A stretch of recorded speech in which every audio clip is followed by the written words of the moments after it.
うん、俺はもう準備万端だ。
シミュレーション完了。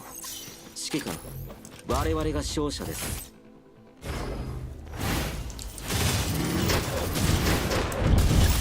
僕の視界、あなたたちの時間は僕が制する。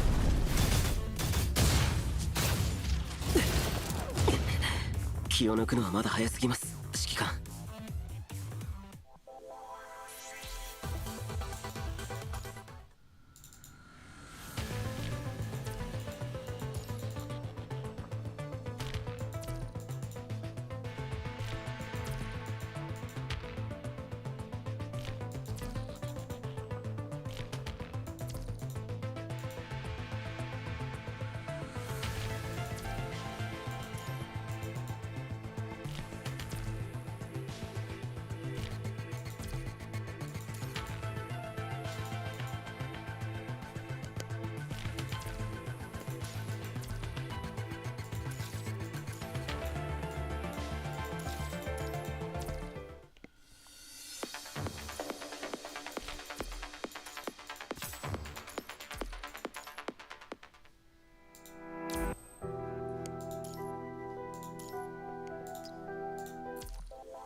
チ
ームワークですか？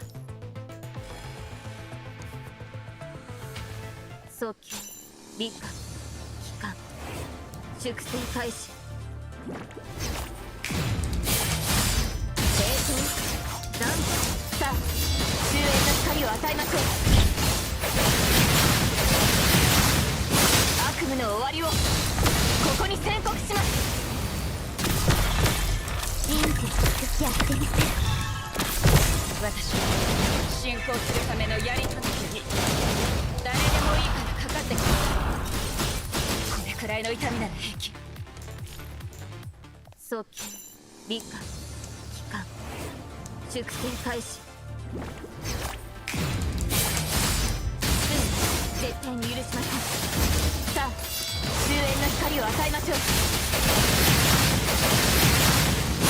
悪夢の終わりをここに宣告します。私は進行する誰でもいいからかかってきてください。敵の隙を作り貫け壮大の槍。みんなを守る光明の結晶よ。私たちに光を与え生まれ変わらせてください。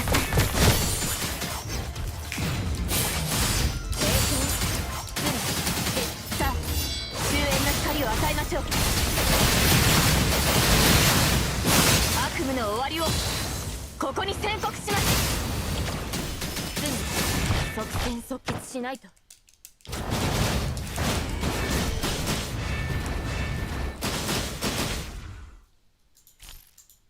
早急理解帰還粛清開始。成功無駄です。さあ終焉の光を与えましょう。悪夢の終わりをここに宣告します。私は進行するための棒できるとだ。私についこれくらいの痛みなら平気。敵の隙をつけ貫け超大の槍。みんなを守る。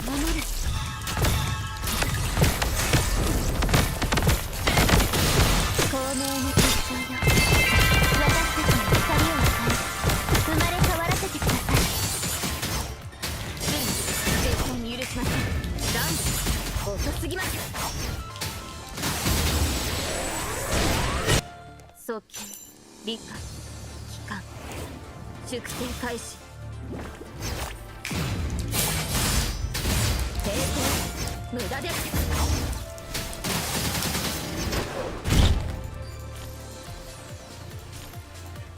早急理解帰還粛清開始。ダウン遅すぎます。即戦即決しない。早急理解帰還粛清開始。ダウン遅すぎます。早急理解帰還粛清開始。絶対ダウン遅すぎ。さあ終焉の光を与えましょう。悪夢の終わりをここに宣告します。誰でもいい私についてくれる。敵の隙を作ります。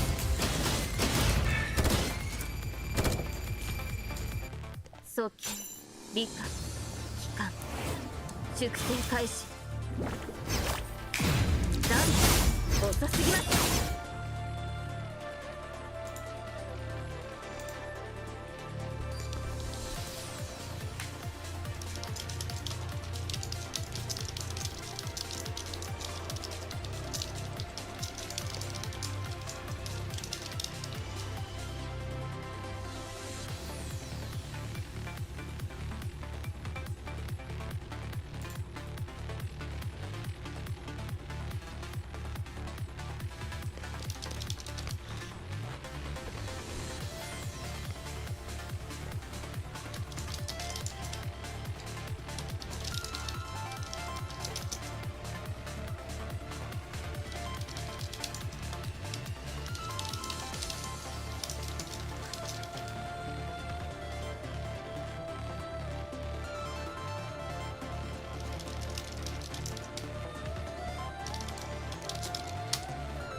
早急理解帰還粛清開始。ダウン遅すぎます。さあ終焉の光を与えましょう。悪夢の終わりをここに宣告します。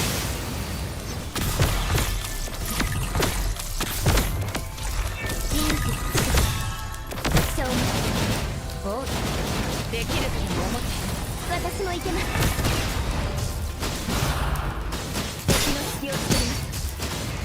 貫け超大の槍。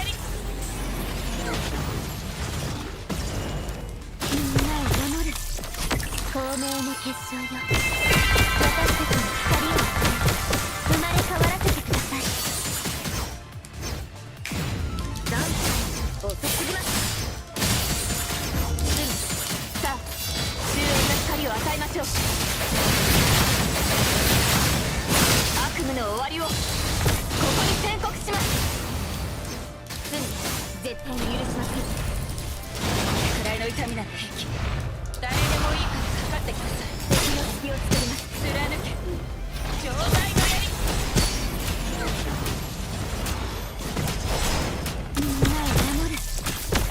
てみせる。光明の決心、私たちに光を与え生まれ変わらせてください。絶対無駄です。さあ終焉の光を与えましょう。悪夢の終わりをここに宣告します。平均無駄です。私について貫け上代の槍。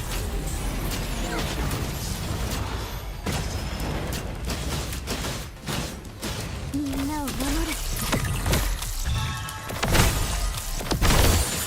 リクダンこそ平均。さあ終焉の光を与えましょう。悪夢の終わりをここに宣告します。特戦即決。さあ終焉の光を与えましょう。悪夢の終わりをここに宣告します。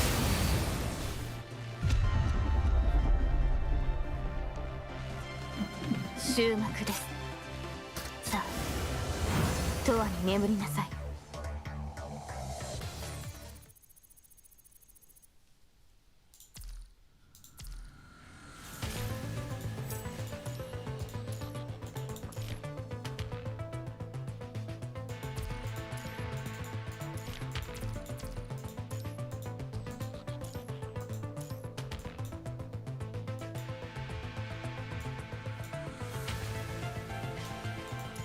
わかりました。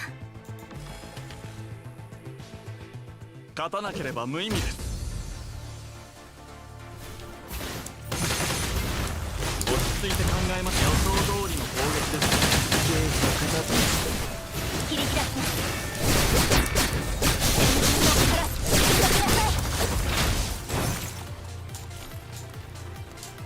勝たなければ無意味です。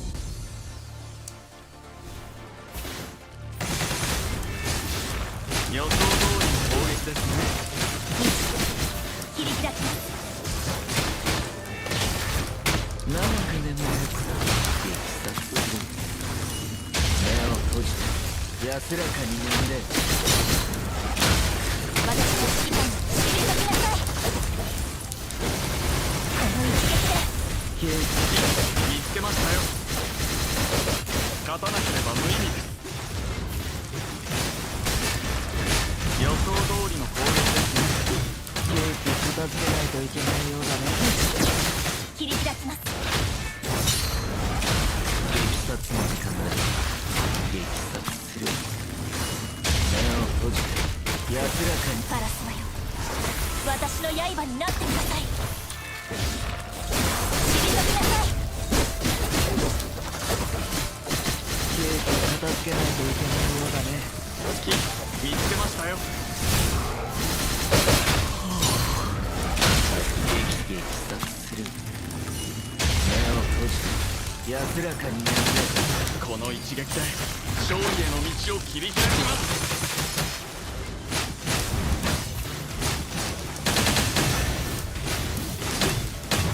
私の指揮官の翼切り裂きなさい。パラスマよ、私の刃になってください。激殺する。目を閉じて安らかに眠れ。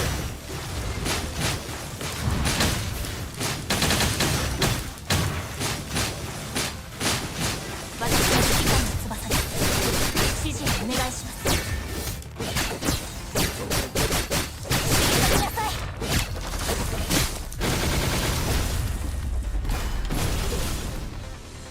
これが最後の戦いだといいですね、指揮官。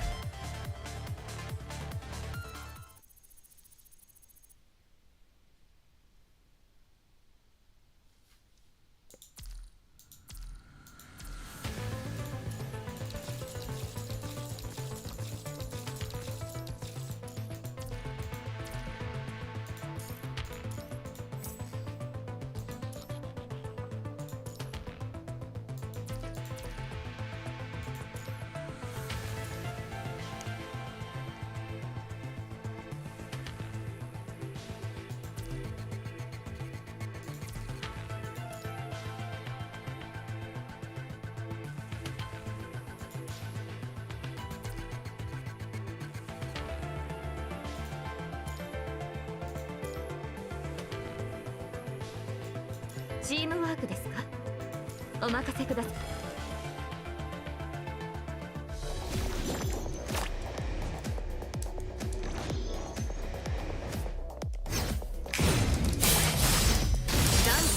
遅すぎます。さあ、終焉の光を与えましょう。悪夢の終わりをここに宣告します。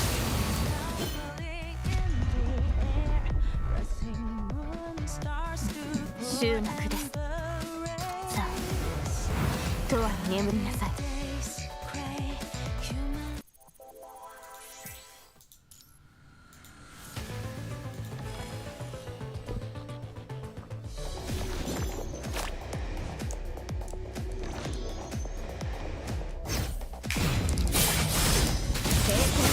無駄です。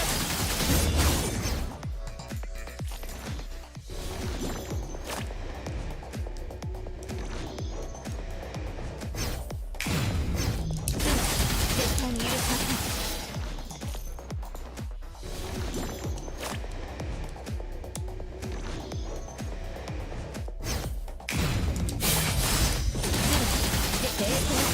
無駄です。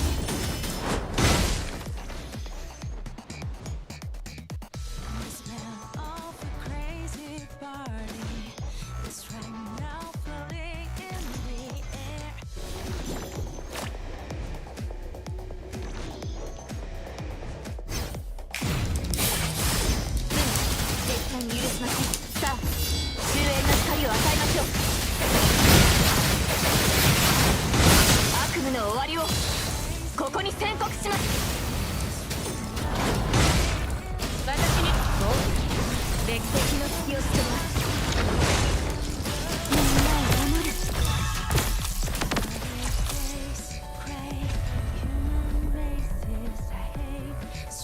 さっき私足引っ張ってなかったですよね。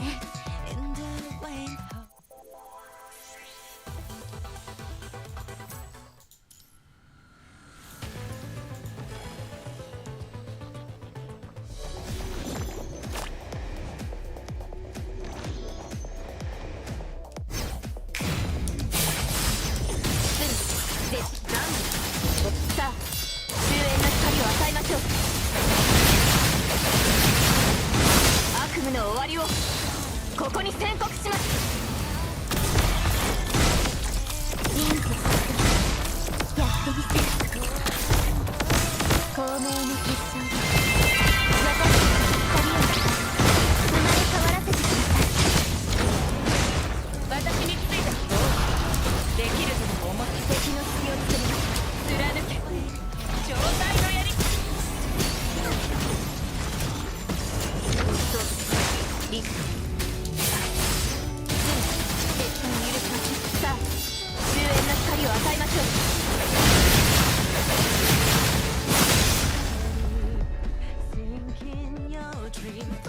終幕です。さあ、とわに眠りなさい。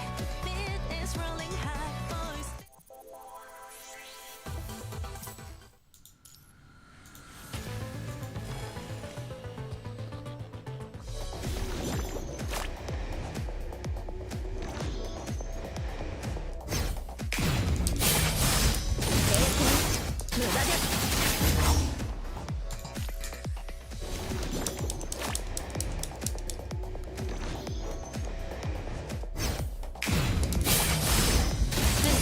絶対に許しません。さあ、終焉の光を与えましょう。悪夢の終わりをここに宣告します。やってみせる。光明の結晶よ、私たちの光を生まれ変わらせてください。誰でもいい。私についてこれ敵の隙をつけます。貫け超大のやり。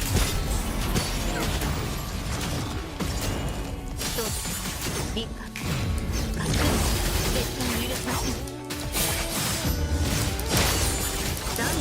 さあ、終焉の光を与えましょう。悪夢の終わりをここに宣告します。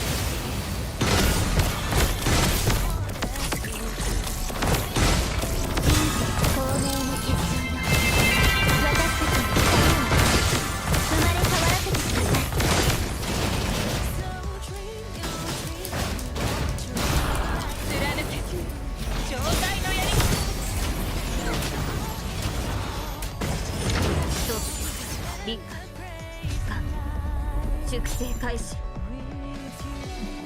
終幕です。さあ永遠に眠りなさい。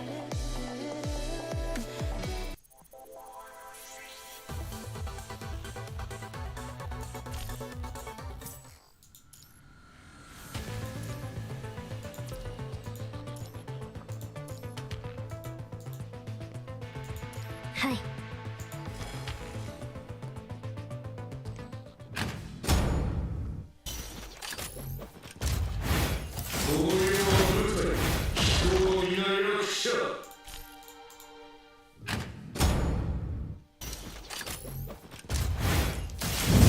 もう逃げ場はありません。あなたたちの時間は僕が制する。もう逃げ場はありませんよ。あなたのせい。私に任せてください。時の果て滅びよ。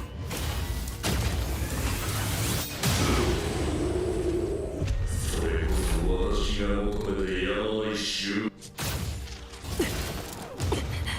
気を抜くのはまだ早すぎます、指揮官。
隊長がこれ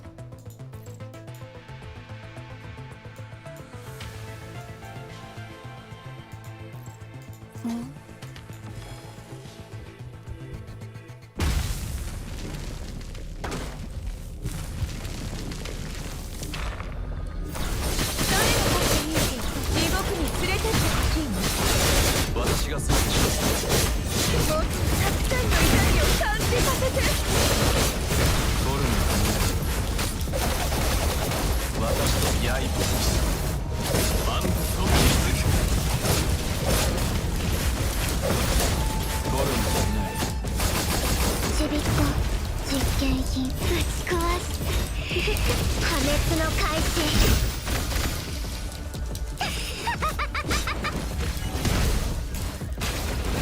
この人生する誰ももっとたくさんの痛みを感じさせて。地獄に連れてってほしい。行こもっとたくさんの痛みを感じさせて。誰のために私が全て処理するゴルムのいないゾウ様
滅の開始。地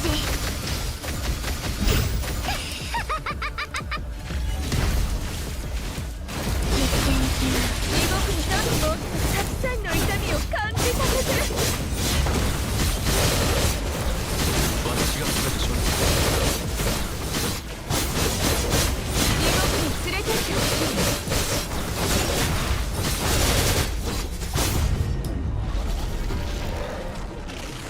何の心配もない完璧な勝利を収めた指揮官。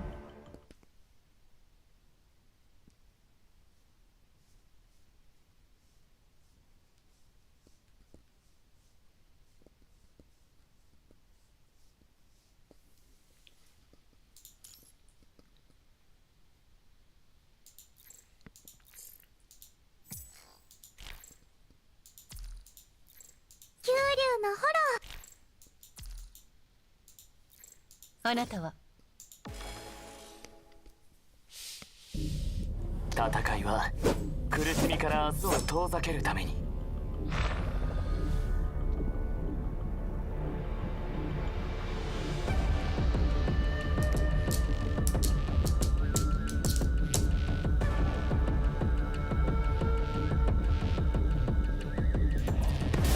これはベストコンビだ。夜を切り裂く。これはベストコンビだ。おかえなさい。歴史の中に消えてしまいなさい。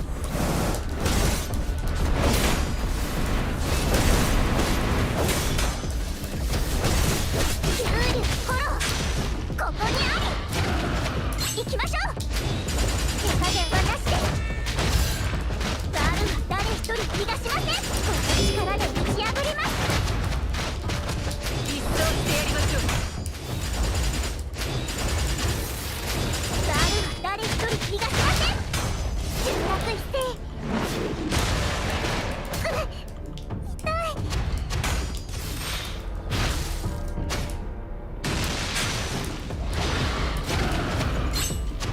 手加減はなしで一発戦記。むやみにもがく虫。おかえなさい。これが刃の上で舞い上がる。歴史の中に消えてしまいなさい。これが刃の上で舞い上がる。夜を切り裂く。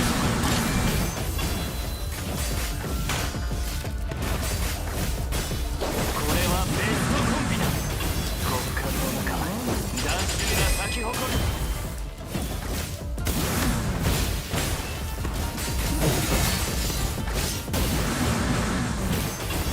彼らの罪を清算しよう。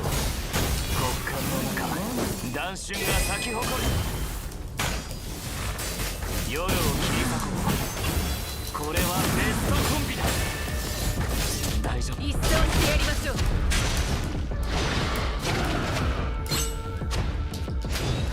手加減はなしで。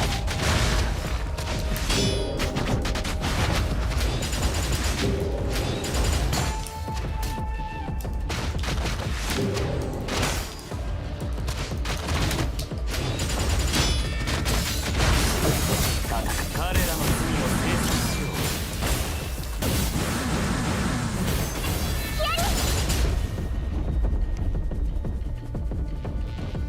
これで終わりだ。う。これで終わりだ。帰ろ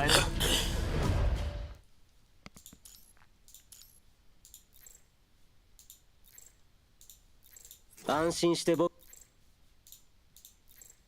これで皆様と一緒にも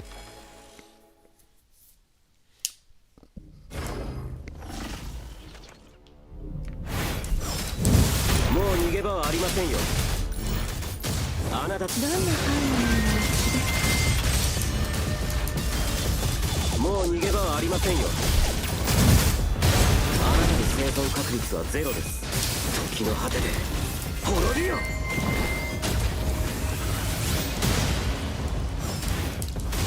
僕の視界からは逃れられませんよ。私についてきて全てを粉々にあがいてみせて。私がいる場所が戦場よ。全てあがいてみせてゴミくず。もう逃げあなたたちの時間は僕が制する。僕の視界からは逃れられませんよ。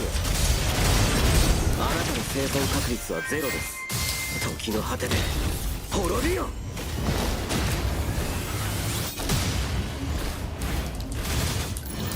僕の視界からは逃れられませんよ。私についてきた。全てを粉々に。私がいる場所が戦場よ。全てを粉々にする。私の邪魔をするな。私がいる場所が戦場よ。あがいてみせて。コミック。もう逃げ場はあなたたちの時間は僕が制する。僕の視界からは逃れられませんよ。もう逃げ場はありませんよ。あなたの生存確率はゼロです。時の果てで滅びよ。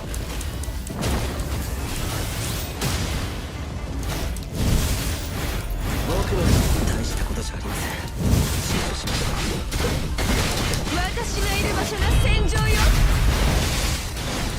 あがいてみせて。コミックス。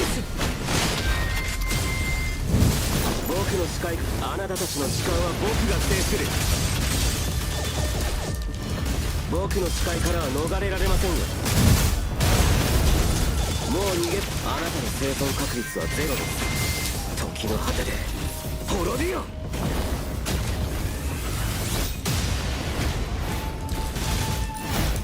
う逃げ場はありませんよ。私がいる場所が戦場よ。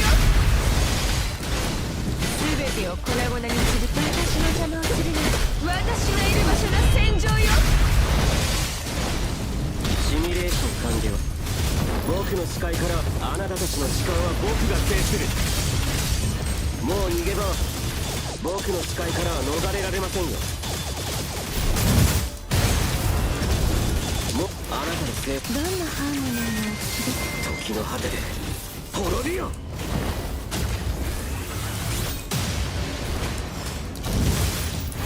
う逃げ場はありませんよ。大したことじゃありません。私がいる場所が戦場よ。全てを粉々。私の邪魔をするな。私がいる場所が戦場よ。シミュレーション完了。もう逃げ場はありませんよ。あなたたちの時間は僕が制する。もうに僕の視界からはあなたの生存確率はゼロです。時の果てで滅びよ。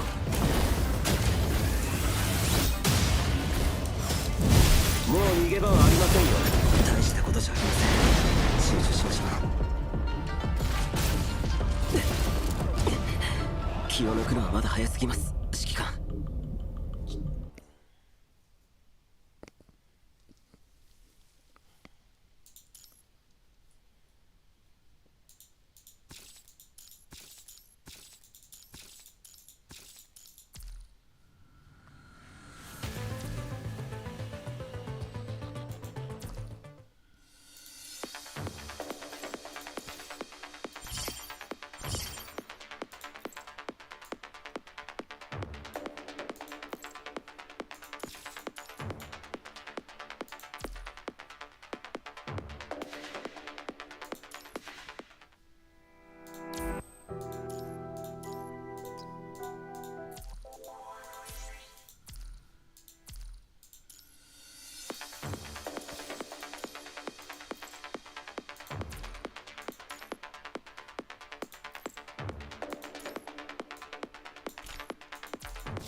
安心して。シミュレーション完了。指揮官、我々が勝者です。あなたたちの時間は僕が制する。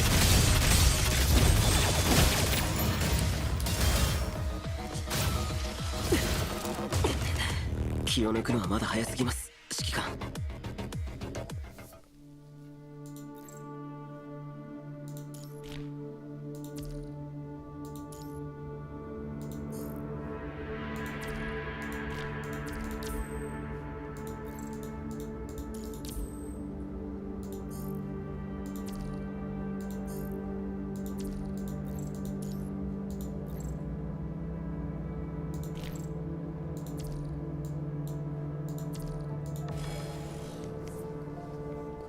シミュレーション完了。指揮官、我々が勝者です。あなたたちの時間は僕が制する。僕の視界からは逃れられませんよ。あなたの生存確率は気を抜くのはまだ早すぎます、指揮官。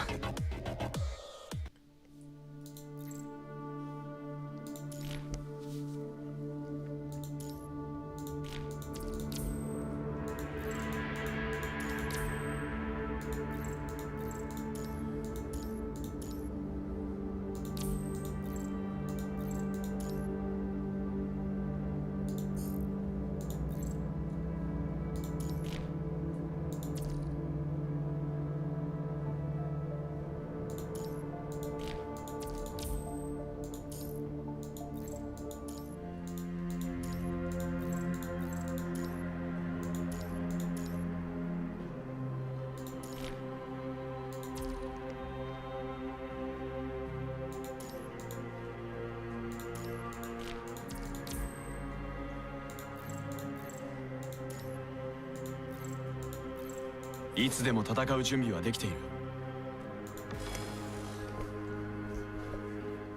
シミュレーション完了。指揮官、我々が勝者です。もう逃げ場はありませんよ。あなたたちの時間は僕が制する。私が全て処理する。もう逃げ場はありませんよ。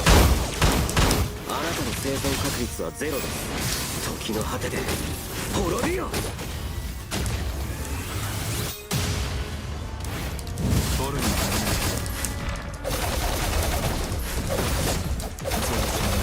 ターゲットロックオン。最大火力。私と戦ったことを後悔する。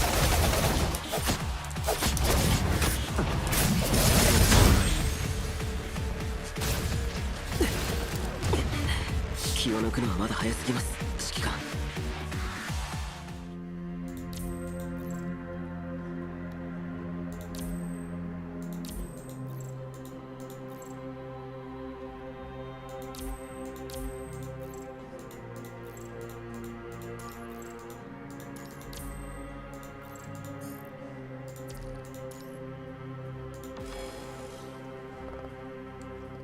シミュレーション完了。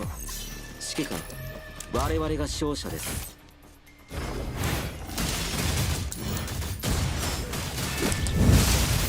あなたたちの時間は僕が制する。僕の使いからは逃れられませんよ。あなたの生存確率はゼロです。時の果てで滅びよ。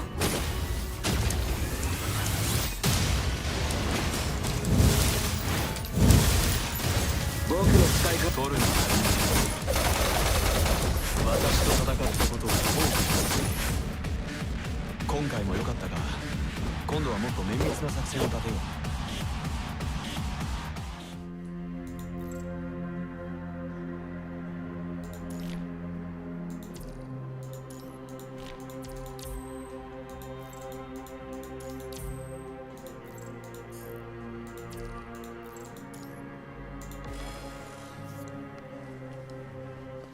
シミュレーション完了。指揮官、我々が勝者です。僕の視界からは逃れられない。大したことじゃありません。集中しましょう。もう逃げ場はありませんよ。あなたの生存確率はゼロです。時の果てで滅びよ。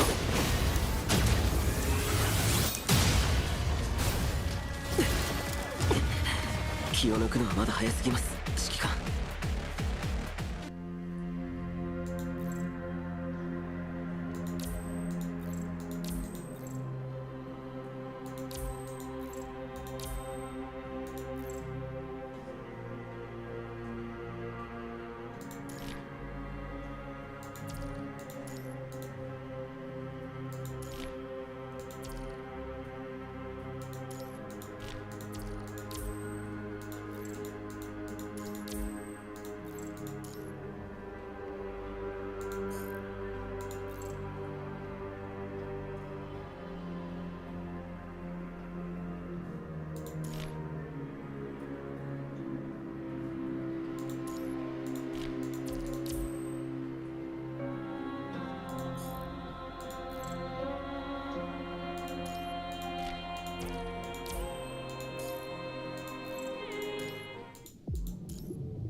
シミュレーション完了。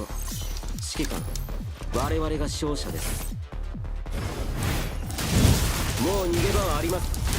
僕の視界からあなたたちの時間は僕が制する。もう逃げ場はありませんよ。僕の視界からは逃れ、私が全て処理する。時の果てで滅びよ。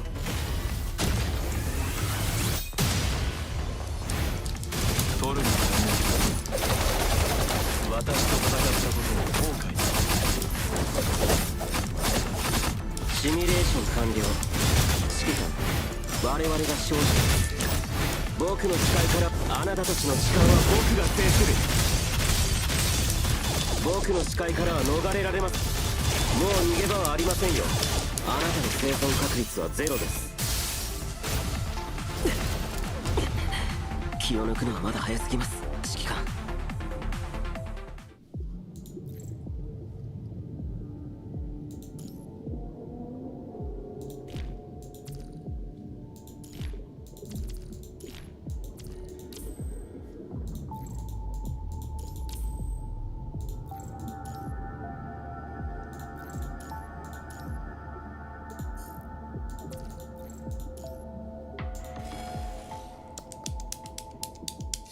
シミュレーション完了。指揮官、我々が勝者です。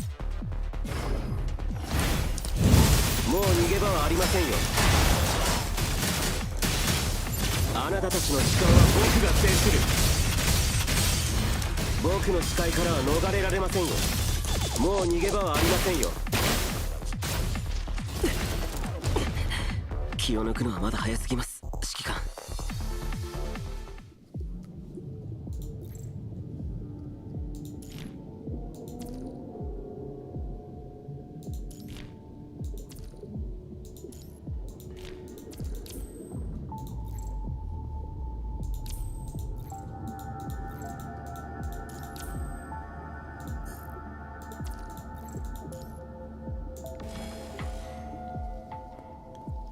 シミュレーション完了。指揮官、我々が勝者です。僕の視界からあなたたちの時間は僕が制する。もう逃げ場はありませんよ。私が全て処理する。時の果てで滅びよ。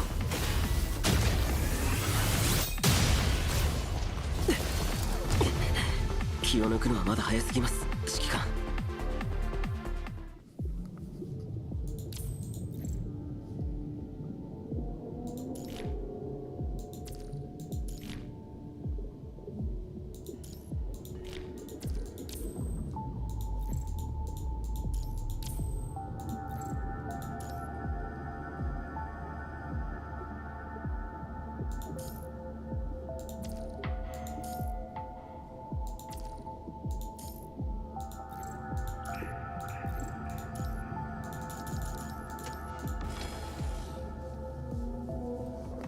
シミュレーション完了。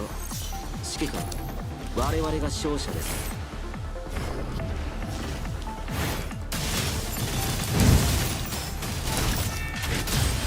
あなたたちの時間は僕が制する。もう逃げ僕の視界からは逃れ。あなた私が全て処理する。時の果てで滅びよ。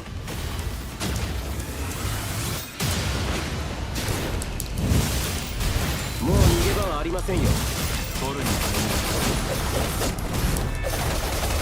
ターゲットロックを最大火力。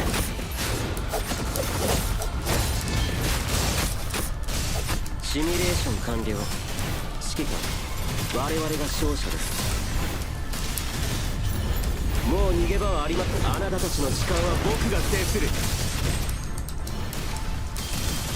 僕の視界からは逃れられませんよ。私が全て処理する。時の果てで滅びよ。沈め、海の底に。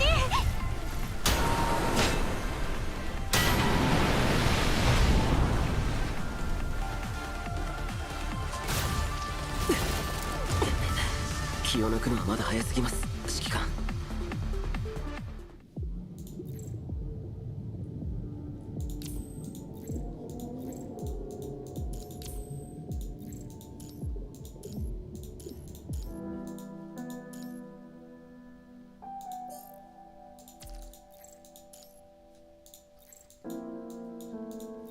僕を選んだのは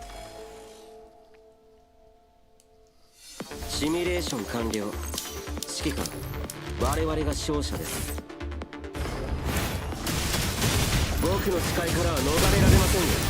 あなたたちの時間は僕が制する。僕の視界からは逃れらあなたの私が全て処理する。気を抜くのはまだ早すぎます、指揮官。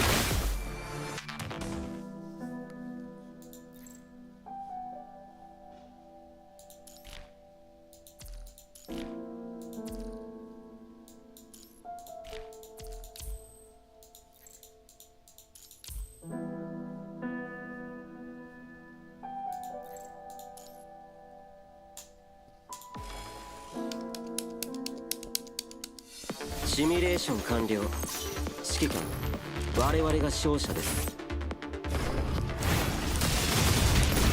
もう逃げ場はありませんよ。あなたたちの時間は僕が制す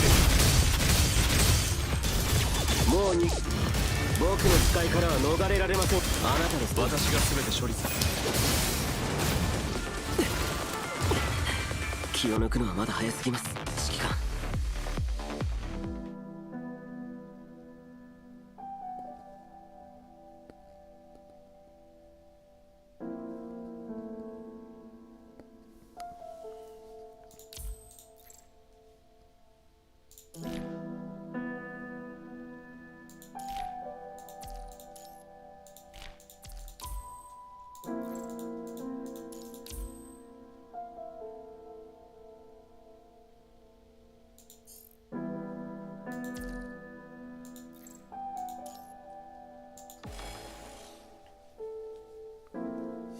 シミュレーション完了。指揮官、我々が勝者です。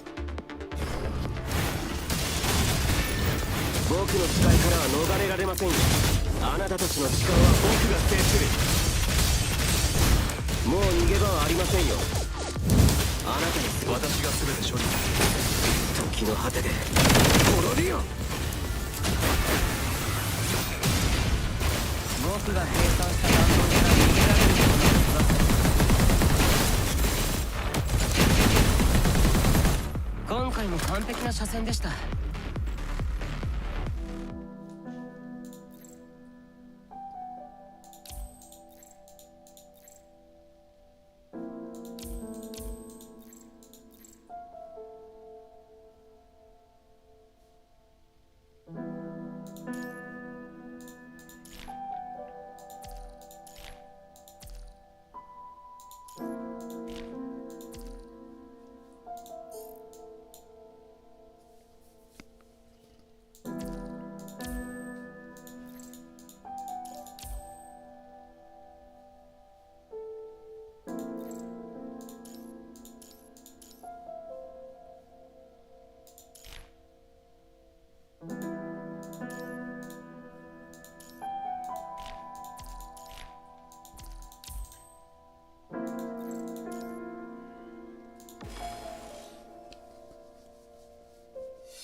シミュレーション完了。指揮官、我々が勝者です。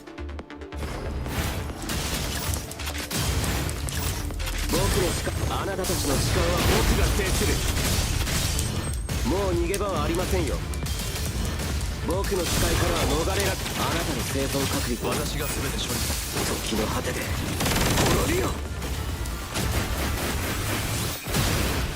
僕が計算した弾道から逃げられることはできません。今回も完璧な車線でした。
シミュレーション完了。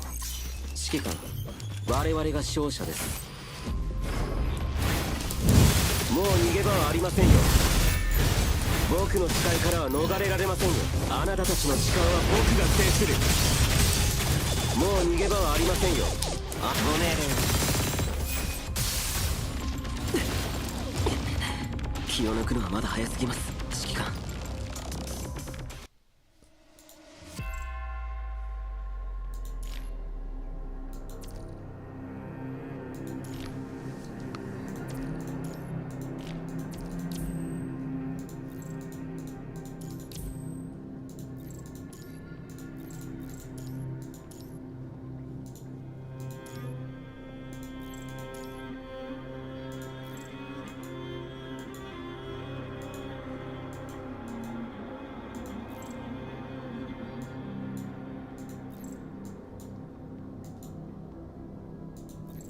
九龍のホロシミュレーション完了。指揮官、我々が勝者です。僕の視界からは逃れず、あなたたちの時間は僕の視界からは逃れられませんよ。あなたの生存確率はゼロです。気を抜くのはまだ早すぎます、指揮官。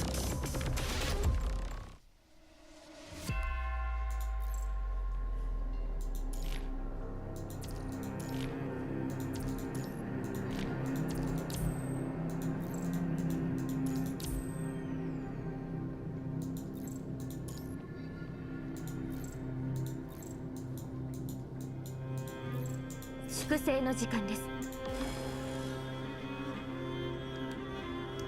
シミュレーション完了。指揮官、我々が勝者です。大したことじゃありません。集中しましょう。もう逃げ場、僕の視界からは逃れられませんよ。あなたです。敵の隙を作ります。時の果てで滅びよ。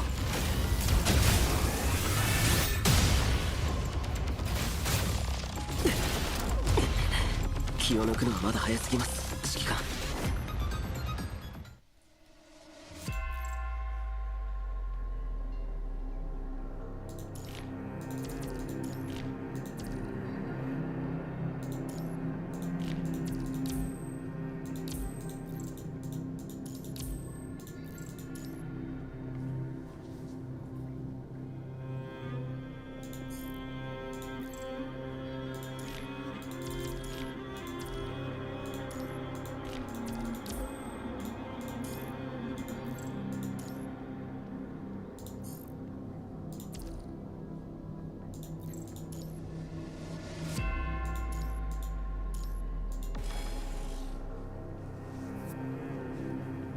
シミュレーション完了。指揮官、我々が勝者です。もう逃げ場はありませんよ。あなたたちの時間は僕が制する。ごめん、気をつけます。僕の視界からは逃れられませんよ。あなたの生存確率はゼロです。時の果てで滅びよ。一つリクガンダム抵抗無駄です。さあ終焉の光を与えましょう。悪夢の終わりをここに宣告します。終幕です。さあ永遠に眠りなさい。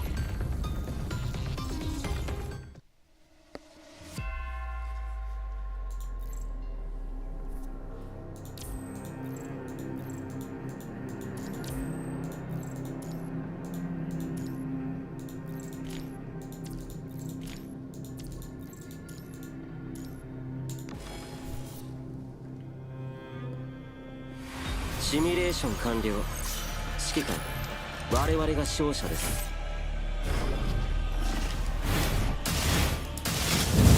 僕の視界、あなたたちの時間は僕が制する。ご命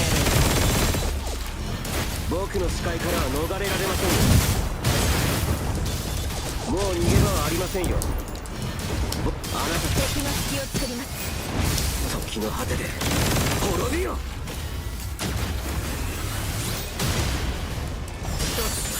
リクガン絶対さあ終焉の光を与えましょう。悪夢の終わりをここに宣告します。なんおつに絶対に許しません。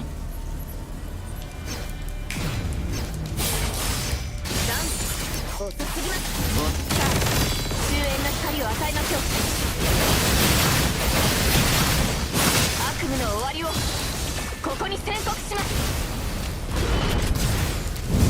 もう逃げ、僕の視界からは逃れられませんよ。あなたたちの時間は僕が制する。もう逃げ場はありませんよ。あなたの敵の隙を作ります。時の果てで滅びよ。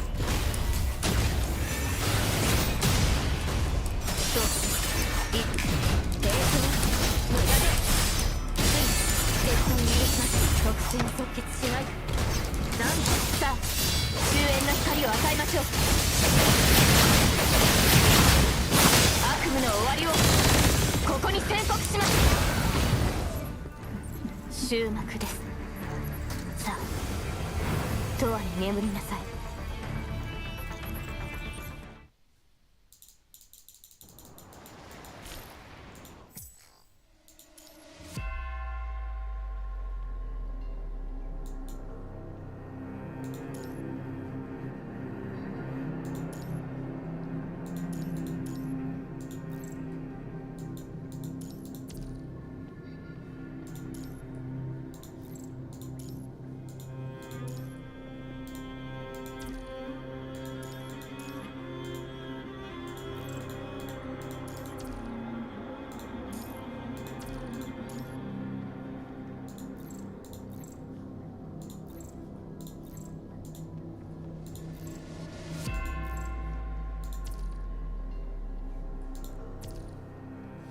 すげえ努力し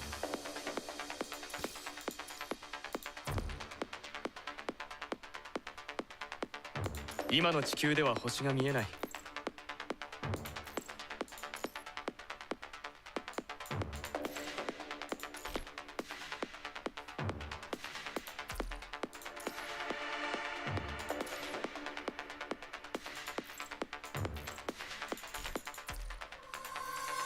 ありがとうございます。ちょうどこれが必要でした。これで約束のサポートロボットも完成できる。これは僕へのプレゼント？そこまではっきり分けますか？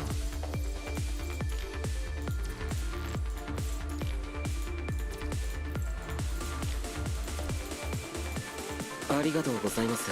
ちょうどこれが必要でした。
どうするの？強化するのね。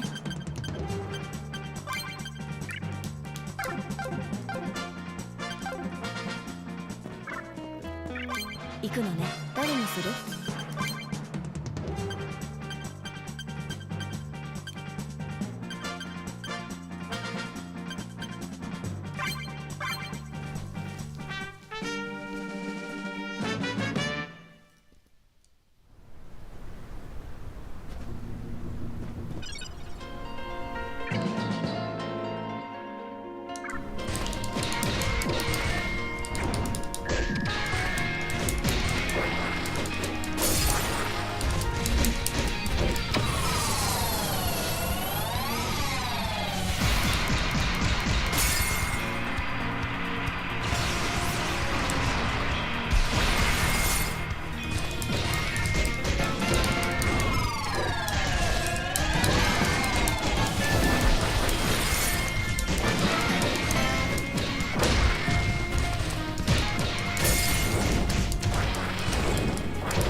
行くのね。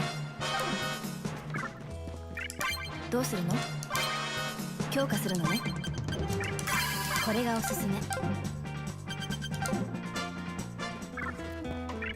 行くのね。誰にする？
Hey, what's up, Zex? Hello?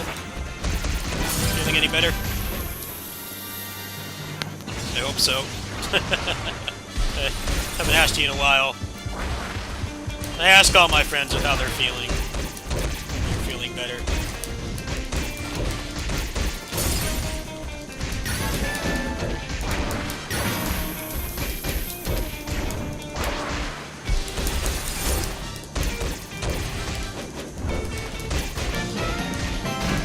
You think it's Rona or what?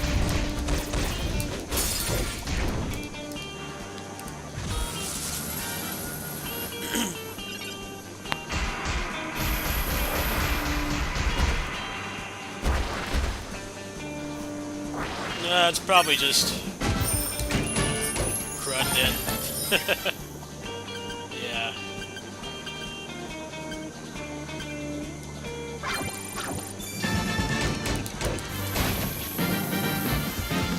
I've been messing around with mods on Skull. I just kind of like... I don't like that game that much. I like the pixel art. I don't like the gameplay that much. I'd rank that game like mid-tier in terms of the roguelikes I play. Definitely feels like the first couple Dark Mirrors are like fine, and then like past that point everything just gets so HP spongy. You kind of stop enjoying it. That's to be expected though. I've heard a lot of people have been complaining about the final difficulty. The last, that Emperor boss was, like, pretty nuts. Cool spectacle, but, like, I never want to do that again. I never want to do it again. It was cool to do it once. Definitely one of the better hard modes I've played in anything, though, let alone a roguelike. Because it's not just... It's not just the basic stat increases. They actually added a lot to it. I think that's one of the things that game did the best, was the hard mode. It took them like a good year to put out the hard mode. But it was worth it, because they actually added a lot of stuff to it. It actually feels like it's a fun challenge for the most part. Until you start to get to the end. The last couple difficulties, then it stops being fun. But it's interesting how it adds a lot of stuff to it. You could have easily just made it like 99% of other video games. They just increase the stats and add digits to the enemy's health and defense. It was cool how they actually did a lot more with the idea. I think that game just kind of indirectly proves why most games don't do that, though. Because it took them like a year. It took them like over a year to put out the hard mode for that. Like, yeah, they may have to make a ton of sprites and new music and new everything, pretty much. Imagine a game with, like, 3D models or something would probably be a little bit easier, but yeah. People want to ask, like, why don't more games have awesome hard modes like that? Like, make it challenging, but add, like, new stuff as well. It's still fun to play. Like, yeah, it's probably why.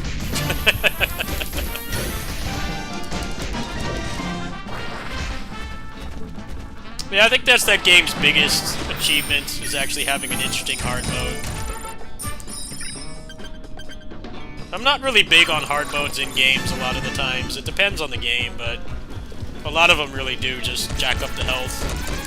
You're just doing the same thing for longer. Assault Spy, as much as I love that game, was very guilty of that before he nerfed it. I beat that game on the hardest difficulty pre-nerf, but it was just exhausting because everything had so much health. It's like, yeah, you're kind of just doing the same thing for longer. I sent him a message and he agreed, and like one of the last patches he did was getting rid of that. Yeah.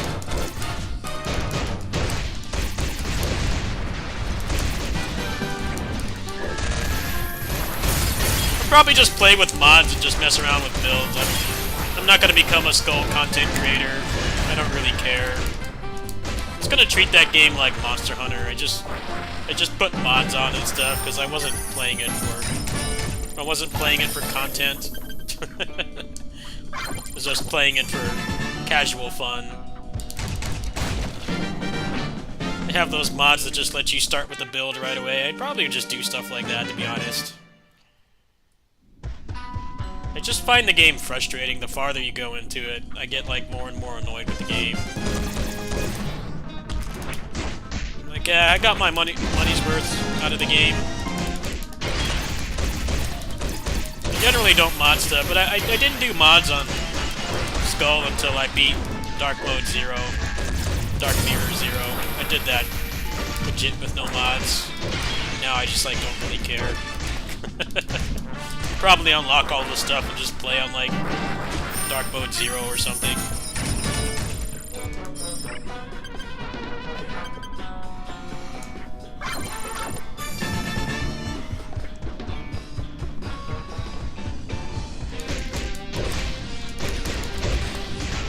I wonder if they're going to add even more to the game. I feel like the scope of that game has gone, like, way past what they thought. That game was crowdfunded. I actually didn't know this, but it was crowdfunded. And a lot of the stuff that they were adding is the stretch goals, but they're, like, well past that point. I think it did way better than they thought it was going to. Maybe it's like a Dead Cells type thing, where they're, like, going to keep updating the game, but then with, like, a skeleton crew, and then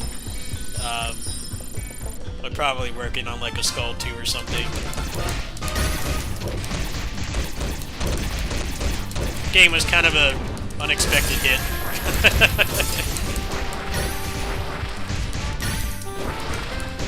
I don't think they can add more story, but they'll probably add more gameplay stuff.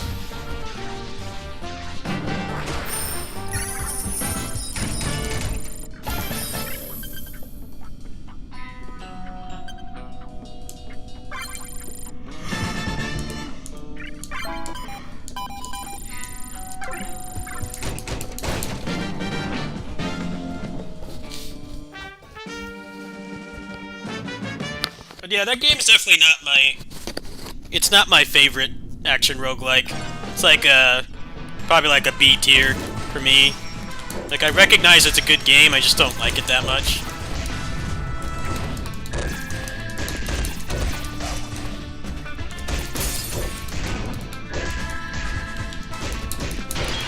I think everybody's got games like that that are, like, critically acclaimed and just, like, don't like them that much. You don't hate them, but they're not like gonna go on your Game of the Year lists or anything. It's kind of what that game is like for me. There's other roguelikes that are less popular that I enjoy more. Not necessarily because of contrarian opinions or anything. It's mostly just those games vibe with me more.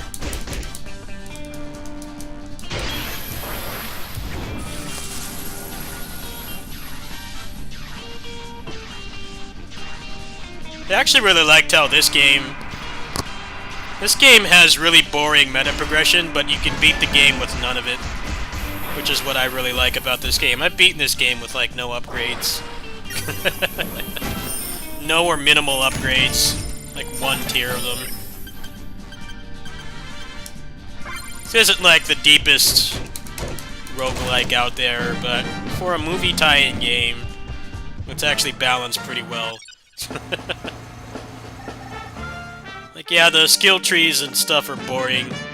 There's not really a whole lot in the way of builds, but you can beat the game with nothing. I think they did a very good job balancing it, which is hilarious because it's a fucking Kamen Rider game, so a tie-in with a movie. Like, I've played worse action roguelikes than this. I just enjoy playing this because it's relaxing.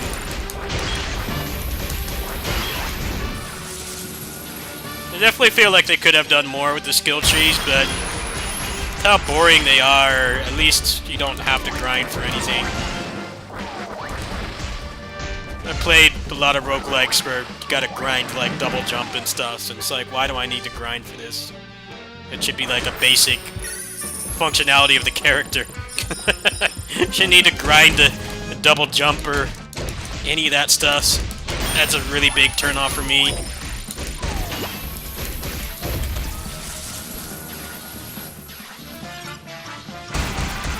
PlayStation and Switch. I think it's on PlayStation, isn't it? I think it's Switch and PC only, actually. They're going for the low-budget crowd. But yeah, the only one you can really get right now is the Switch version. You get the Switch version on the Hong Kong eShop. It has English text. I don't know, there's not really anything to really read in this game, but you might as well if you're interested. It's on the Hong Kong eShop. Go buy a card for it.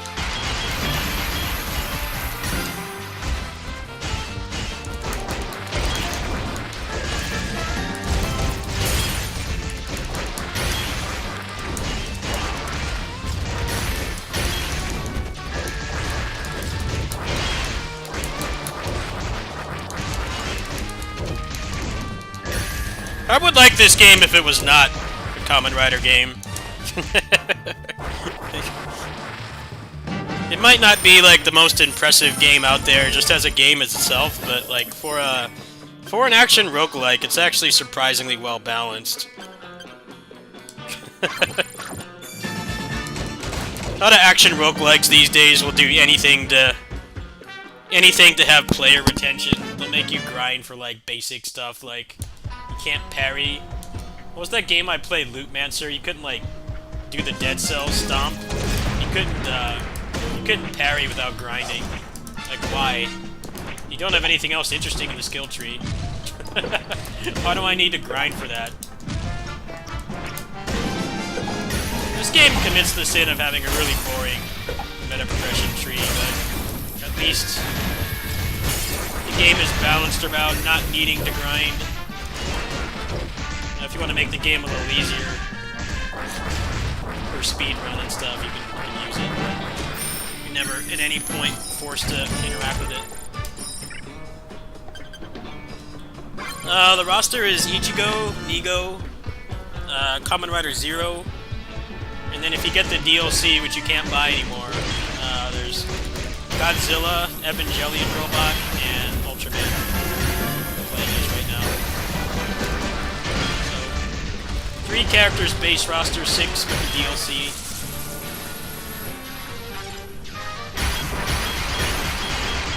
But the DLC is delisted as of earlier this week, so good luck getting it. Not even going to be able to find it. Could be able to find it on pirate sites. For some reason they did DLC with this game to collab with the other reboot tokusatsu movies they did. And they only signed the license for like 8 months.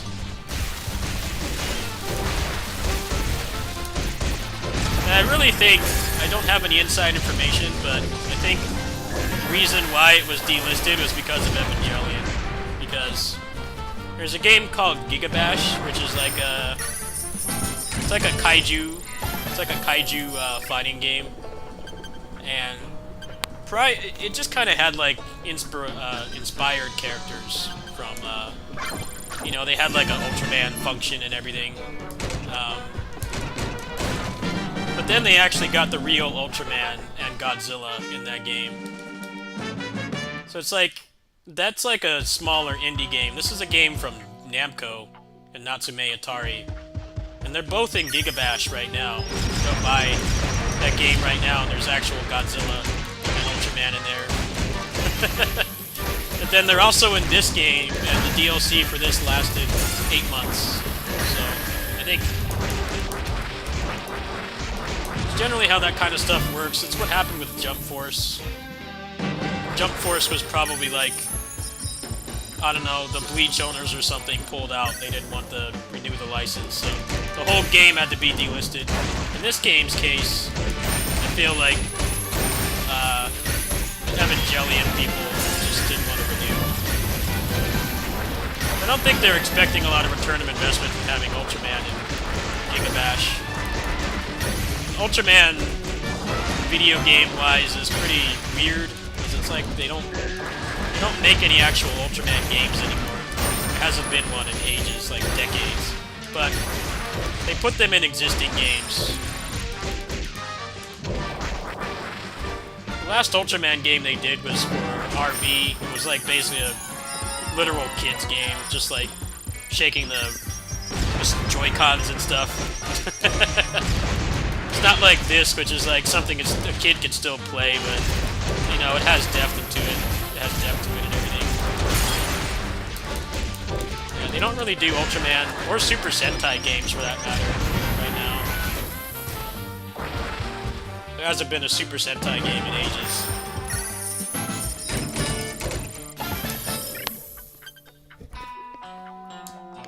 Kamen Rider's got a lot of games the past couple years, and they've been like, most of them have actually been really good.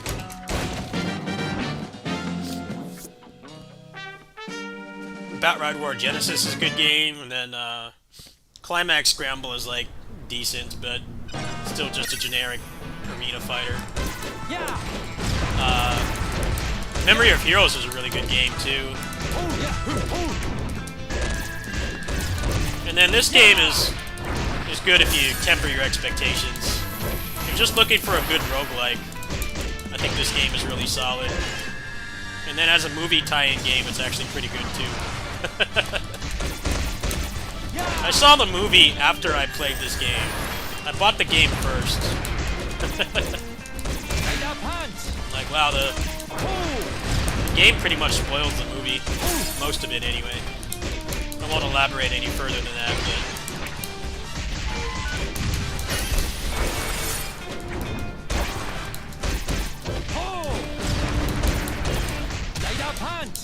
Light punch!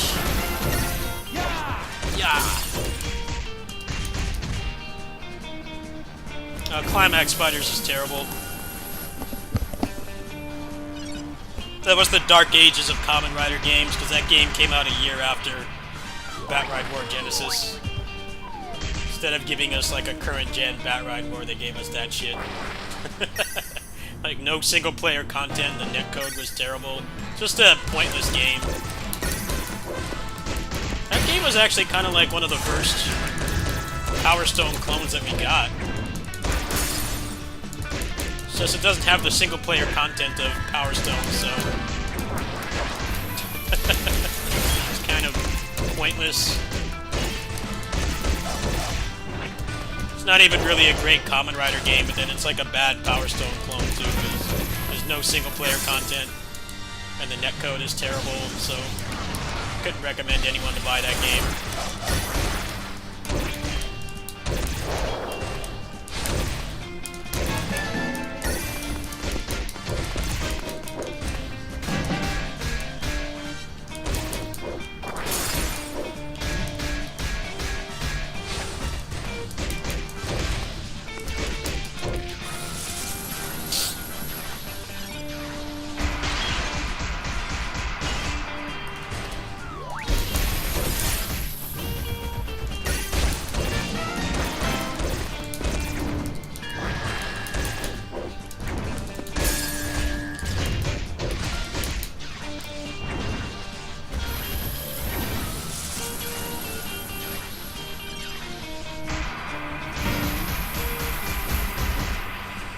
I wonder why people pirate things. Yeah, the DLC for this was up for less than a year. You can still buy the game, but the DLC is pretty substantial because it literally doubles the roster.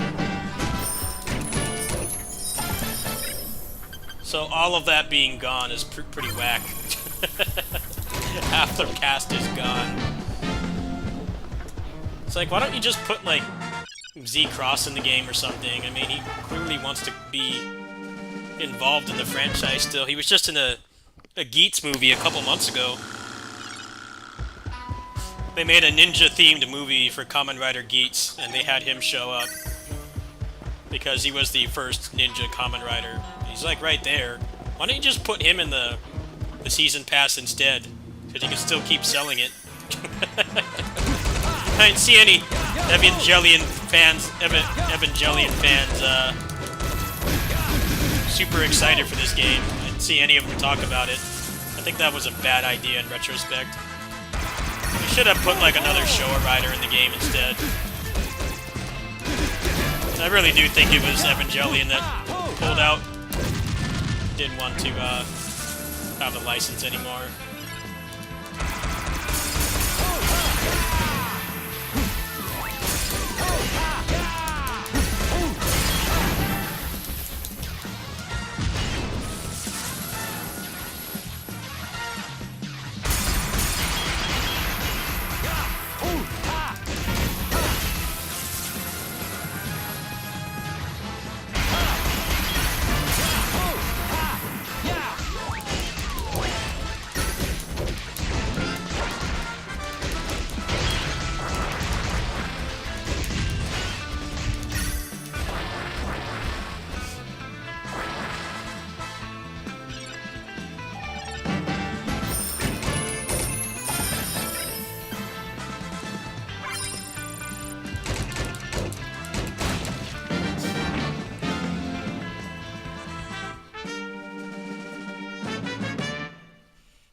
If you haven't played a Rider game since Climax Fighter, Memory of Heroes is really good. And you can get that game on, like Singapore PSN or Hong Kong eShop. And it has full English text. You have to get it from a Southeast Asian store, though. They use the Hong Kong store for both of them, I think. Singapore, I can't remember. The Memory of Heroes was like a legit good action game. Surprisingly good. You know, I have pretty high standards. It's actually a really good game. I was surprised how good it was. I played through it like 3 times.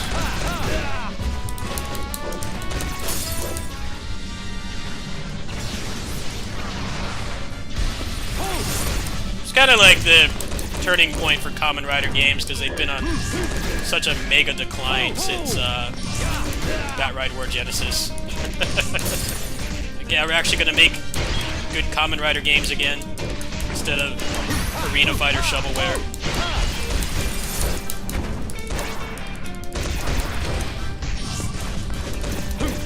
We also started localizing them too, which really helped. The first one that was localized in English was Climax Fighters, which is such a waste. But then they did Memory of Heroes. That got a full English translation. I'd argue the only one that needs English text is that one. Not really. Don't really need English text. It's nice to have. Yeah, that one's got way more reading than any of the other ones combined.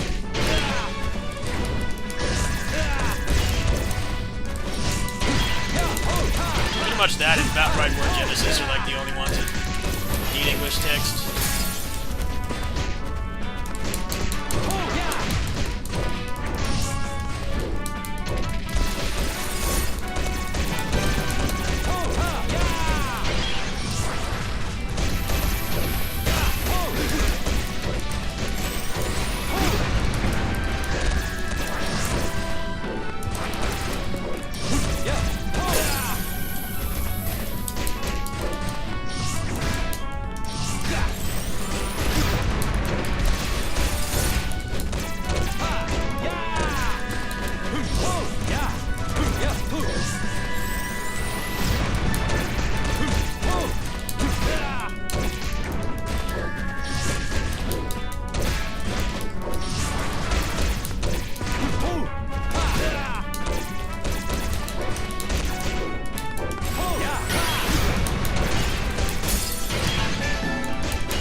Yeah, the thing about Batride War is if you are a Kamen Rider fan, you'll like all the fan service.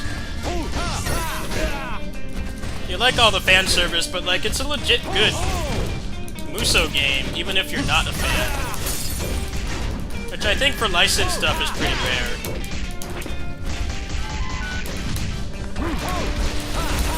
A lot of licensed stuff is real buns unless you're like mega fan.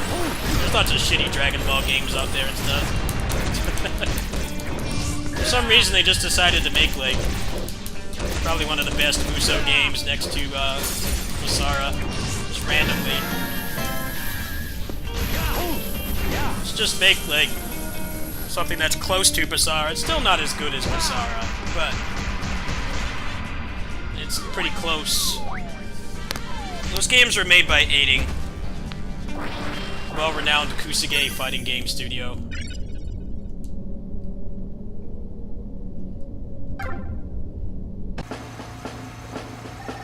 It's decided to drop a Megaton Musou game that's like better than a lot of what people think it is. And then no one plays it because it's Japan only, and it's a Kamen Rider game, so people just think it's shovelware. Like, no, it's actually a really good Musou game. One of my favorites, actually. I think the biggest problem with Batride War Genesis was the frame rate. The frame rate being locked at 30, and the combat is good enough that you want more. But thanks to my commission project that I did, we have that game available at 60 FPS now.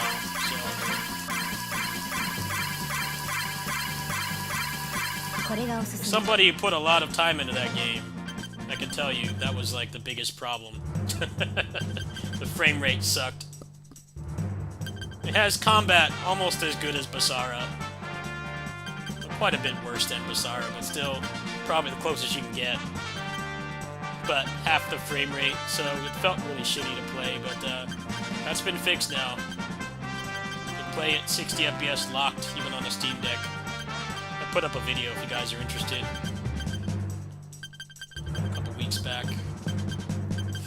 Alright, cool. Ultraman's almost maxed out.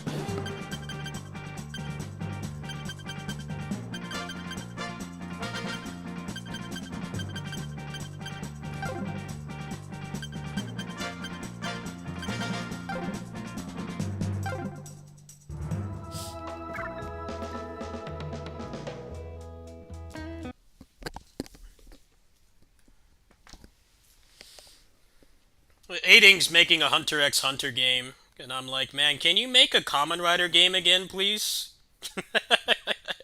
Like, I don't care about Hunter x Hunter. I do not care at all. Can you commission them to make another Batride War? With, like, an actual budget. An actual budget and add, like, more writers. You know, they've got, like, a good 8 seasons to work with now. They can add. And then they can add, like, probably a couple secondary and tertiary writers. Like, can you make that instead? I don't care about Hunter x Hunter. Well, they make good games with shoestring budgets. It's just the problem with Aiding is they've always made Kusage, and then suddenly people don't want Kusage anymore. I'm like, you guys complained about Street Fighter V being boring and aggressively balanced for like 7 years. And then DNF Duel comes out and suddenly you don't want that. It's like, which one is it? Because I thought that game was legit fun. I enjoyed it. But admittedly for me, a lot of the selling point of that game was that it was Dungeon Fighter. Like, I have Granblue versus Rising, and it's just, I don't care about any of the fan service because I do not play that game. And the Granblue fantasy game looks awful. Cheap flash animation and chibi models and turn-based combat. I'm never going to play that game. DNF, on the other hand, I put a significant amount of time into for like 15 years. So it was like really cool to get that game. It just rubbed me the wrong way. It's like, it's okay to not agree with how the game is balanced and designed, but you guys wanted more open games as you got tired of SF5 and complaining about it endlessly. And I'm like, you know, I played fucking Battle for the Grid and Marvel Infinite instead of SF5 because SF5 looked boring. It's like, if you want open-ended stuff, it's not going to be aggressively balanced. And then people just endlessly complain about how fighting games have been so aggressively balanced for esports. It's like, well, there's no shortage of Kusage to play, and they're fun. I actually find those kinds of games fun because it's cool to see the crazy shit that people can do to you. I don't get frustrated at all. Battle for the Grid, that game's heyday, I usually ranked platinum like every season. And then people would do like insane stuff and I'd just be laughing. I wouldn't get frustrated most of the times because like, dude, that was fucking cool. The game is so open-ended. The game is so open-ended that somebody could do some crazy mix-up on you and all you could do is just laugh. I don't know, man. It's like double standards. It's the same thing with SF6 as well. They're complaining about no balance patches. I'm like, it's a good thing that they're not doing balance patches so much. Because that's the number one thing I hate about fighting games now. Is somebody wins a tournament with some crazy setup or something, and then the next week they're nerfed to the ground and they're not even worth playing anymore. I'm tired of knee-jerk balance patches. NetherRealms does that a lot. They're notorious for that. People are like, oh, the game is stale. They need to nerf stuff. It's like, they said they're only going to do one patch a year, and they're sticking to that. They have had to fix some major bugs, but other than that, they've left the game untouched. They've left the game untouched, and I think that's better for the health of the game.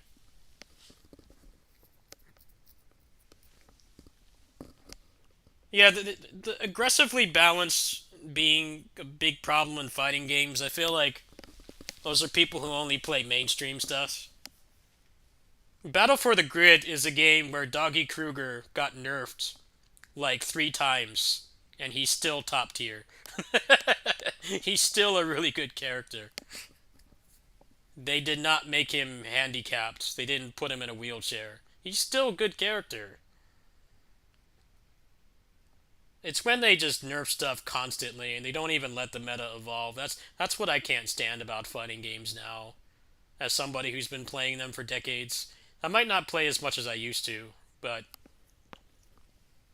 it used to be you didn't get patches all the time. Because like if there was like a home version or a new version of the game or something, then you would get balance patches.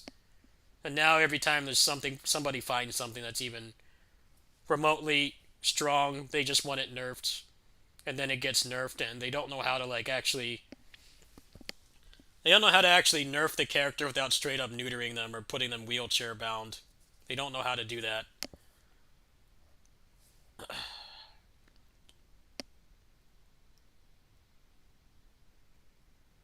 A Hunter x Hunter game will probably become a Discord fighter in like 3 months. So that's the unfortunate thing about playing the less aggressively balanced and mainstream fighting games, is that they become Discord fighters really fast. And that's a big turnoff to some people, not everyone. I personally don't mind if something's a Discord fighter. I mean, Battle for the Grid is basically a Discord fighter now. But I understand, you want to go on like Overwatch or League or Fortnite or any of the like popular esports games, Dead by Daylight and stuff. You can just get a match right away, right? I understand. And people don't want to go and beg somebody to play. I totally understand it. I'm like, yeah, like sometimes I want to play Battle for the Grid or DNF Duel, but then it's like I'm going to have to beg somebody to play in a Discord. I'm like, I just don't want to do that step. I'll just play like a single player game or something to get my gaming fix. Yeah, that's the downside to less popular fighting games, is how quickly they become Discord fighters. So unless you have a squad to run it with that you know personally, or internet friends, or you want to go on a Discord and stuff, it's just really hard to find matches. The Battle for the Grid is probably my favorite fighting game I played in a long time. It's definitely the one I put the most time into. I really enjoyed that game. It was like the only fighting game I can think of that they dumbed down the commands, but they didn't dumb down the gameplay. They keep trying to make games more accessible, but then they're like devoid of depth. They're just not fun. There's nothing to explore. That was kind of what people didn't like about SF5.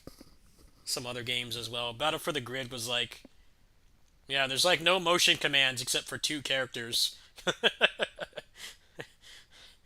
If you can play Smash Brothers, you can get into Battle for the Grid, but that's not going to be enough. Somebody's still going to unblockable mix up and do like a 2-minute long combo on you. It's like, actually pretty impressive in retrospect. They're one of the only fighting games, in my opinion, to really pull that off. Dragon Ball FighterZ did as well.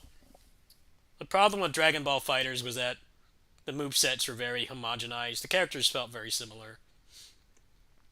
Battle for the Grid had some fucking crazy characters, and then, like, just getting into the game was easy, but the skill ceiling was actually really high. I don't think that game gets enough credit for that. It's just it had a really bad launch. You couldn't block low online. They had no voice acting. It was Switch exclusive. I think those things really hurt it, but they kept working on the game. They supported it for like 3 years. It's a shame it doesn't get any more support, but I did really like that game. Just kind of had to stick through the beginning, but it became a really good game over time. I haven't really found any fighting game I've had. I pretty much buy most of the fighting games, but I just don't play. I don't play competitively anymore. I kind of retired from competitive play. There just hasn't been a game I've really liked as much as Grid. I would have liked Grid, even if it wasn't a Power Rangers game. I mean, I'm a big Tokusatsu fan, as you guys know, so that did escalate that game's first impression for me. The other thing I really liked about Grid is they did a really good job of choosing characters for the roster. Because Power Rangers is a lot like Dragon Ball, where they have like popular characters that are normie adjacent, and they just put like 8 versions of them in games usually. The Battle for the Grid roster was really good. It's a shame that they didn't add more to it, but they added a lot of characters that aren't like popular. So like anything post Zeo, post the first 4 seasons, is like not anywhere near as well known or popular. But they added a lot of cool characters. They didn't have as much representation as I liked, but it was cool how they chose characters like Doggy Kruger. He's a fucking cool character for a fighting game. But, you know, that season was like 12 years after Power Rangers was a major cultural phenomenon. So a lot of people don't know about it. But then you play him in the game, it's like, yeah, I kind of see why they chose him. They could have added like 8 versions of Tommy, but no, we're going to put him in the game instead. Same thing with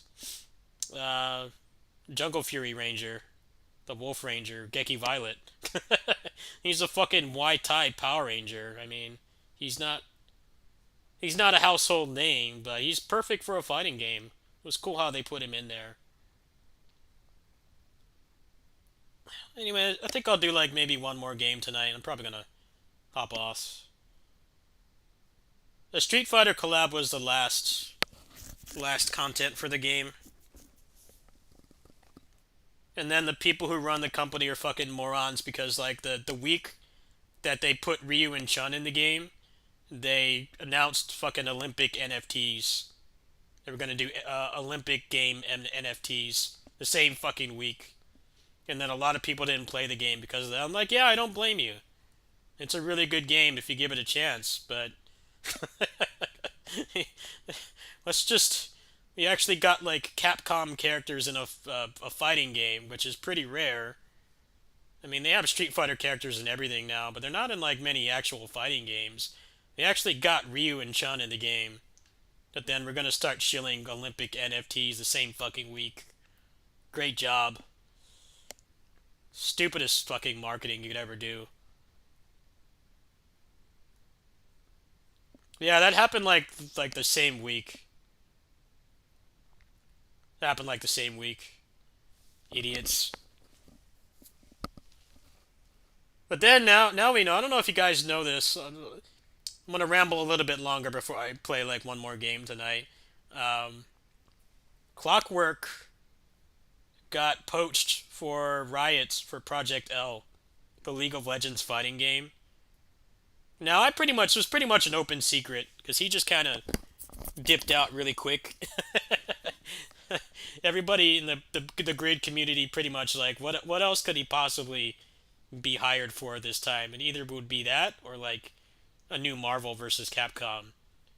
But then Project L was announced around the same time, and he kind of just dipped from Grid like instantly. But yeah, if you watch the Evo stuff, the stuff they put out for that game since then, he's like one of the combat designers on that game, which is why the gameplay looks almost identical. It just has lame ass League of Legends characters instead of cool shit like Power Rangers. Yeah, they poached him. They poached him for that game. And I'm like, I don't care about League of Legends. I've never played it. I never will. But if it plays like Grid and it gets more support, I'll put up with the fact that League of Legends is a shitty game, shitty franchise. I'll play it just because he's working on it. But yeah, that's one of the things that killed Grid was he got poached for that. I think Shady K did as well. Both of them bailed like within a couple months of each other. Yeah, Daishi, Black Lion Rio. He was a really cool lad as well. He's like perfect for a fighting game, but he's not a household Power Rangers name, so I don't think a lot of people really appreciate that. Like, dude, I was so happy when they put him in there. Him and Geki Violet, because I love Geki Ranger. Geki Ranger is like one of my favorite Sentai. And I wasn't expecting that series to get reps in that game, but they just kind of did Giga Chad move.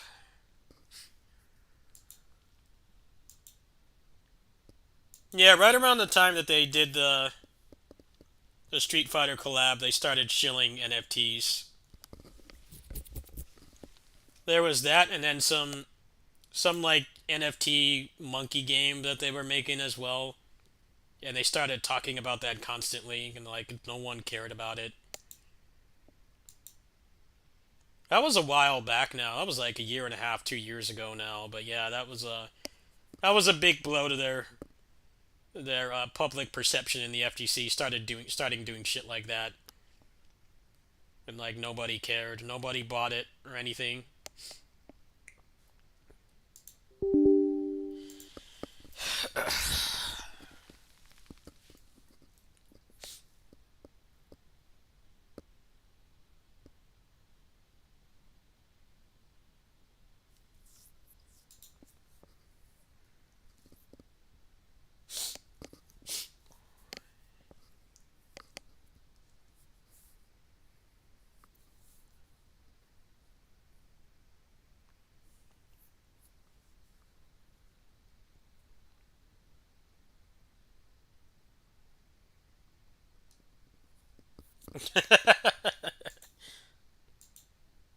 Yeah, the Battle for the Grid roster is a blessing and a curse because they didn't repeat the mistakes of Dragon Ball Fighters with having like 8 versions of Goku and Vegeta, and they all like don't really play that much differently, and they take up such a big chunk of the roster.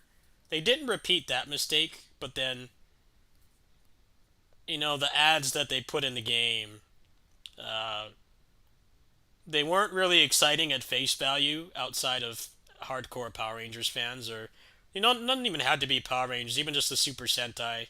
Because I mean, there's not a lot of voice acting in that game, so you can just pretend they're Super Sentai versions.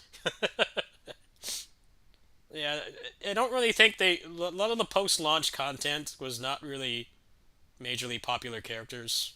I'd argue the Gold Ranger Trey from Zeo was like probably the biggest ad that they had that was more widely known because Zeo was still like around the height of Power Rangers popularity. But everything they did after that was like, we don't care if this is not another version of Tommy. We actually just want to put cool stuff in the game. And like, you know what? That's pretty legit. I can't complain about that. I think that's awesome.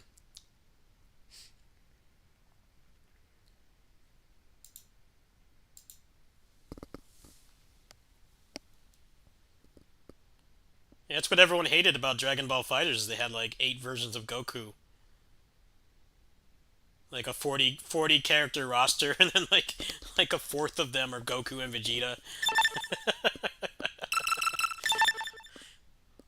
You could tell when they were working on the post-launch content for Battle for the Grid.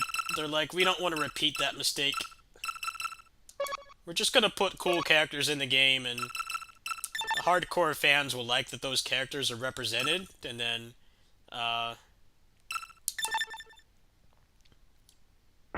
the people that are just playing it on the basis of being a fighting game, they just like the cool shit that they can do, which I think is a better take by far. Marvel Infinite was kind of like that. Marvel Infinite was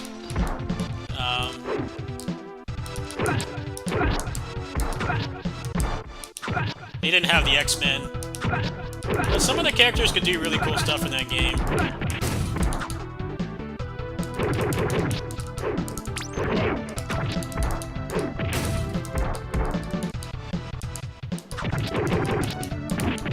I played a lot of Marvel Infinite as well. That was like probably my second favorite fighting game last gen. That and Battle for the Grid are the ones I like the most. Marvel Infinite I just stopped playing because everybody else did. But I did really like that game. I felt like if they had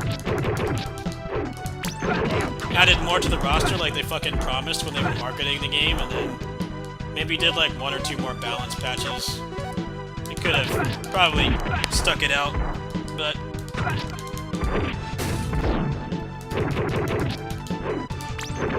X-Men weren't in video games again for like another like 2.5, 3 years after that game came out, so that game was doomed from the start. There is no timeline where they could have fixed the roster problem.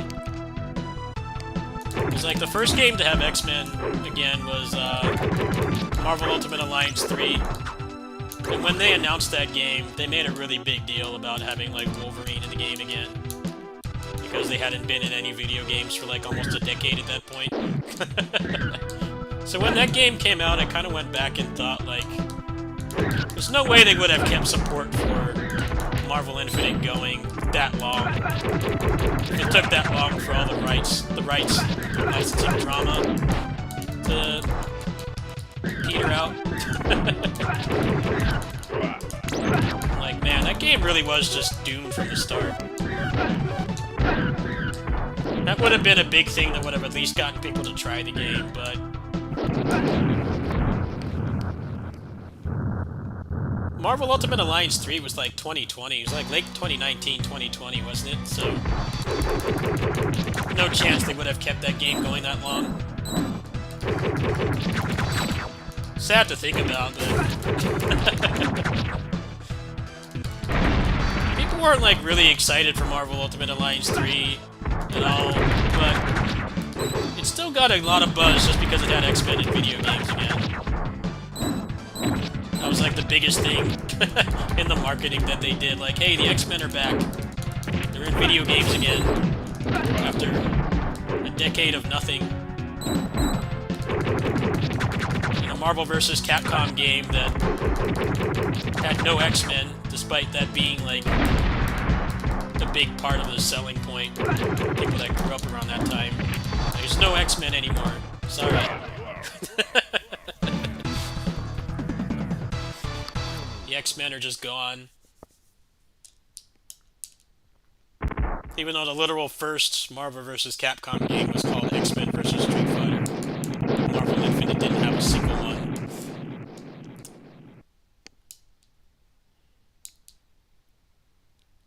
I did really like that game despite its faults. The ugly graphics, the terrible music.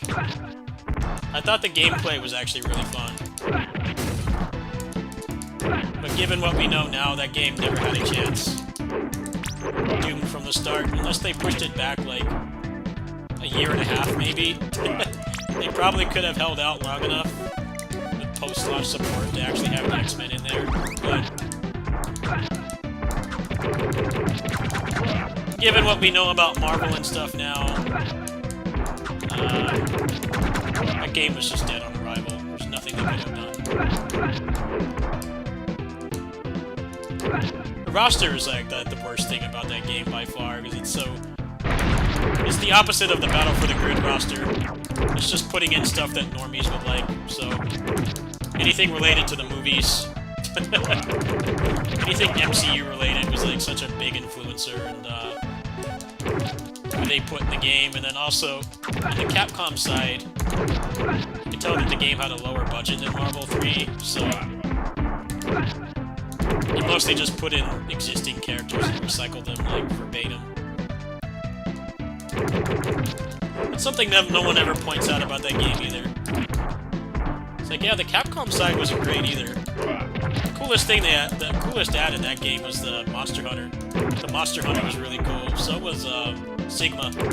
Sigma and X. Those are really cool ads. But then, like, the rest of the Capcom roster was pretty boring. Some of the new characters were decent, but all anyone talks about is how there's no X-Men. I'm like, dude, the Capcom roster sucked too. There's no excuse for that. No licensing issues there. It's just they just chose characters that they could recycle, just port from the previous game. Do you know Masamune from Basara was like one of the most requested characters? I would have been so excited, man. I would have loved that. But it didn't happen. Like, that would have been a cool ad. Like, maybe not a franchise that people know, but it would have been great in an actual fighting game. Basara already has so many fighting game mechanics as it is. Nope, didn't happen. One season passed and then they killed support.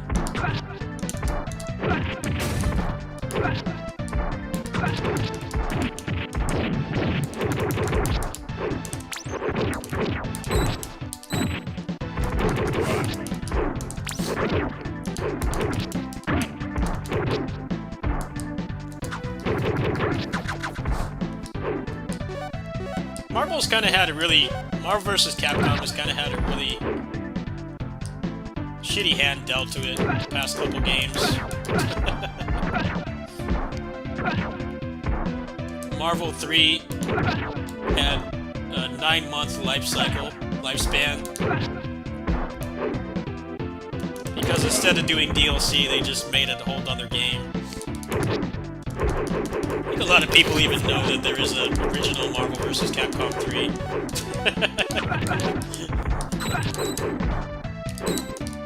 Like, yeah, if you were playing fighting games at the time, the fact that there was a Marvel 3 actually existing was huge. But if you didn't get into fighting games until, like, after that point, a lot of people don't even know that Ultimate was not the original release. Yeah, that game had, like, an 8-month lifespan. It died as quick as it came out. Like, yeah, we can't do DLC for reasons, so we're gonna make you buy the game again.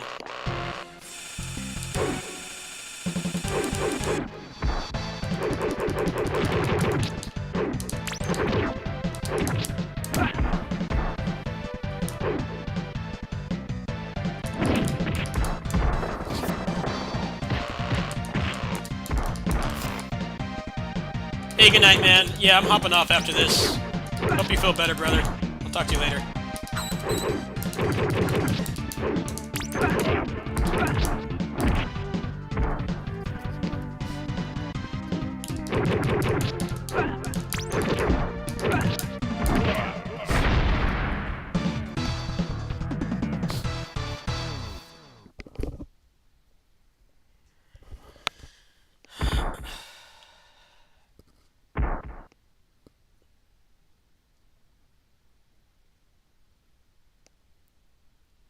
Alright guys, I'm gonna go ahead and go to bed.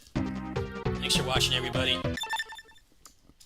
There will be a real Christmas stream, probably after I got some leftover pizza, because that's what lonely people who don't get to see their families do, is you go you go spam the fast food places and get leftovers. So I've already got that taken care of. I got the lonely person strat. I got half a pizza.